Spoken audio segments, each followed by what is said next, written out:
Did you hear about the shooting in Moscow, Idaho? No. Okay, so I first saw this pop up on TrueCrime Designs. Like, they posted, like, a community post on YouTube. Mm-hmm. And then I started searching around the internet for it. Because I was like, what? There was literally... I couldn't believe that people weren't in the live stream saying, hey, did you hear about the shooting in Moscow? Yeah. Like, I feel like it went under the radar for, like, a day or so. Like, really weird. But, so, basically, it was... Okay, 110 South Almond Street apartment...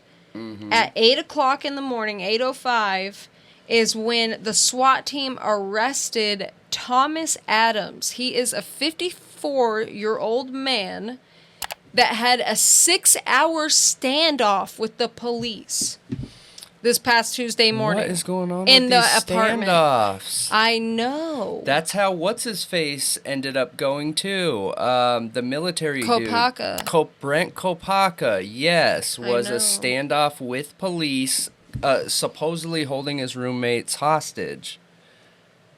Crazy. So basically, this guy, Thomas, was in his apartment. They said from an unknown type weapon, was firing out the window of his apartment into, like... So it was a gun? Yeah. They just don't know what type of gun? Yeah. Okay. Like, you we just don't said know. Unknown type of weapon. Yeah, that's what it says. From the an type unknown type of is a weapon. gun. It is a gun. He fired rounds from, like, his apartment, like a window or a door or something. Don't and it was tell just me it was a BB literally gun. shooting out into the community.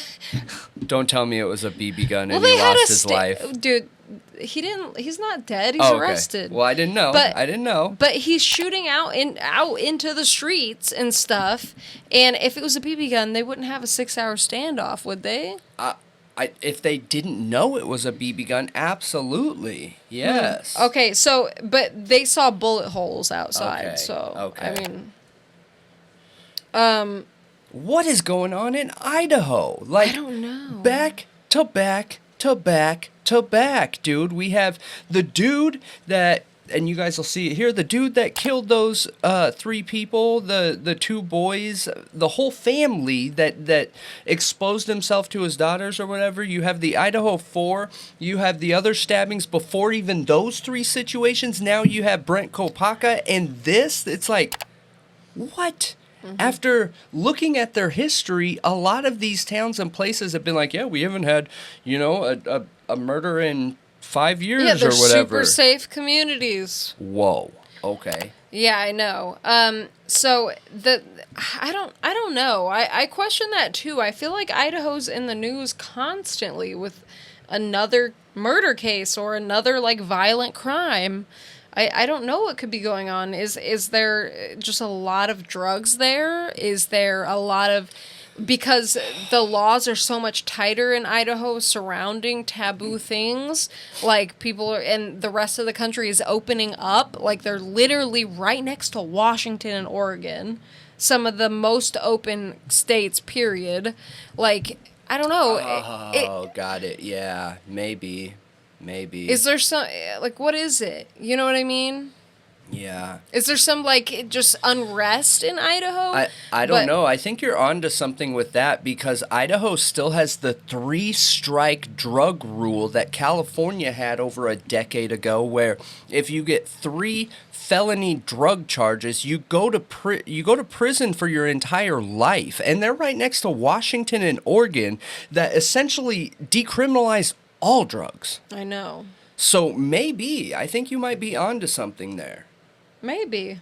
Because you could go to Washington, buy a gram, and then take a trip over to Idaho and sell that gram for 3 times what you just bought it for. Like, you know? Yep. And then if you get caught, you could get slapped with 3 felony charges and literally be put away for life. Yeah.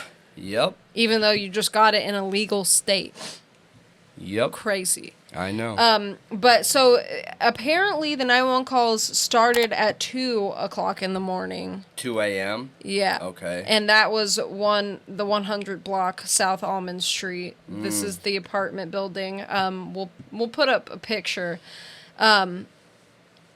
So police heard the gunshots, called an assistant from Latah County Sheriff's Office, Pullman Police, Washington State University Police, Idaho State Police, Lewiston Police, and the Nez Perce County Sheriff's Office.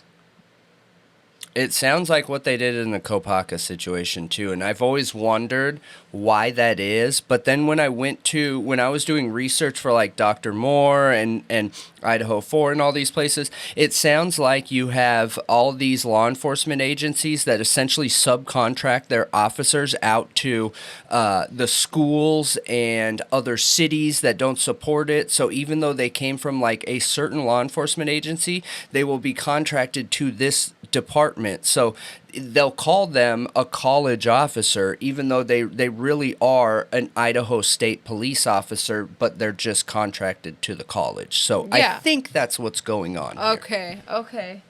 Interesting. Yeah, so there were alerts sent out, and everything for people to shelter in place. So the neighborhood was literally evacuated. Yeah, 6 hour standoff. Smart. 6 hours. Yeah. That's wild to me. Yeah. I think once you have a standoff, an official standoff where the cops don't feel comfortable breaching and taking this guy down, they go for a while. Yeah, I think there comes a time where it turns from like a criminal being violent and a cop breaching and taking them down into an official standoff. And I think once it's officially a standoff, it does go on a while statistically. But yes, that is crazy, a 6 hour standoff. And they actually got him to give up. That's great. So he didn't give up. They gassed him. They tased him. They couldn't, and they were trying to figure out what they could do because they were afraid more, he was going to shoot more, like it would escalate, like things would get out of hand. But yeah, they literally deployed non-lethal gas. What a new situation. All they've done has been lethal, I feel like, in a lot of these situations. They went the non-lethal route. Yay. Yeah. Like, that's great. I know. Let's keep that up. Like, this guy was literally shooting a gun into the neighborhood. Kopaka wasn't. Kopaka didn't have a weapon on him when he was shot. He did before. He confirmed he did before. He did not have a weapon on him when he was shot and killed. Oh, that's not good. Yeah. So yeah, they tased him, and he was charged with unlawfully discharging a weapon, disturbing the peace, resisting and obstructing officers. And he's already had his little first court appearance in Latah County court, and there's still an ongoing investigation. But I was looking at the comments under this post, and some of them were kind of interesting, and people were totally bringing up Kopaka. Yeah, like, of course. The difference in management is super clear. So I thought this one was interesting. He lives near the Corner Club and Mad Greek. Like, super close. And a lot of people were mentioning that. Like, he lives right in the area where the Kaylee and Maddie were hanging out that night before they were killed. Yeah, that's one of those things you got to be careful, though. Just because somebody else is losing their mind and being it doesn't mean doing there's criminal. A connection. Yeah, exactly. And also, here's another. Kopaka's best friend who served with him said in an interview that he kept asking for them to call him because he had always calmed him down. He said when his family went to the apartment, his phone was laying on the bar and someone did a factory reset on it. Yeah. He said he knew him well enough that he wouldn't do that. Yep. Do what they say he did.